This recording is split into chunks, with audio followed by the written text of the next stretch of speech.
Welcome back. My name is Aaron. This is Aaron's Aquatics, and today we are gonna move, plan to move some shrimp. So as many of you know, I'm gonna be moving here within about a month. I'm closing on a new house at the beginning of August.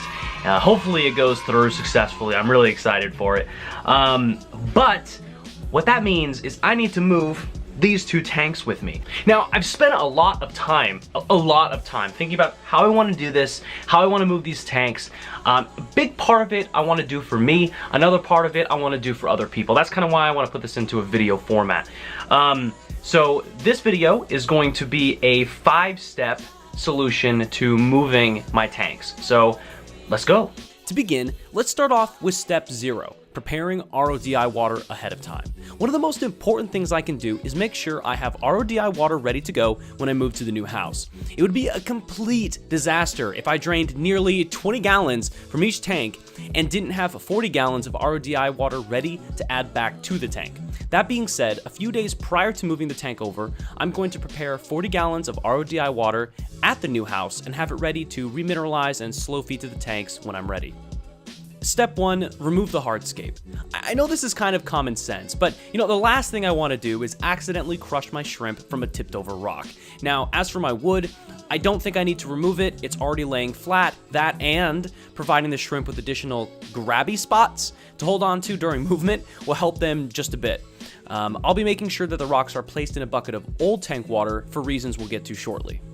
Step 2, remove the equipment. Directly prior to moving the tanks, I'll place the filter, thermometer, and power heads into a bucket containing tank water.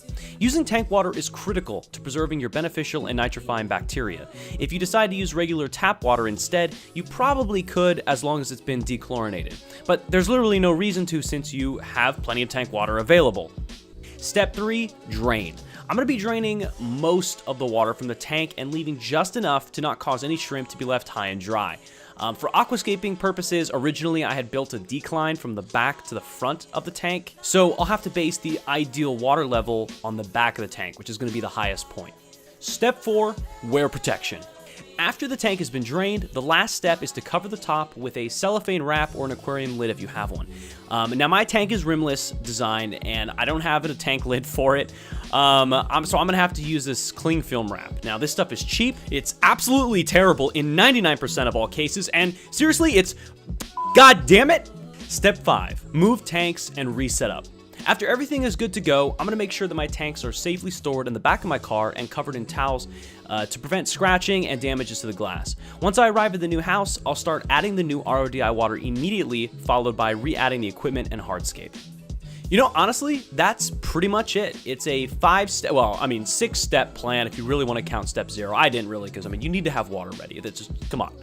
5-step plan. It sounds better. 5 steps.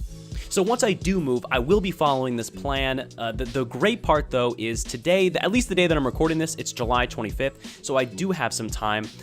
If you guys have any suggestions, please let me know in the comment section below. I know some of you were already giving me comments in the last video when I explicitly said, please don't tell me in this video. There'll be a video next week, do it in that one. But that's okay, I'm glad you guys are excited. I'm excited, I'm excited. Thank you guys very much for watching. I hope you enjoyed this video. My name is Aaron. This is Aaron's Aquatics. See you next time.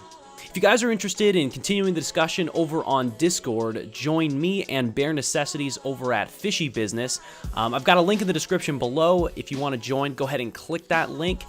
Both of us are there. We're there most of the time during the day. If you want to chat, you want to talk about fish, saltwater, freshwater, shrimp, doesn't matter. Come on, let's go talk.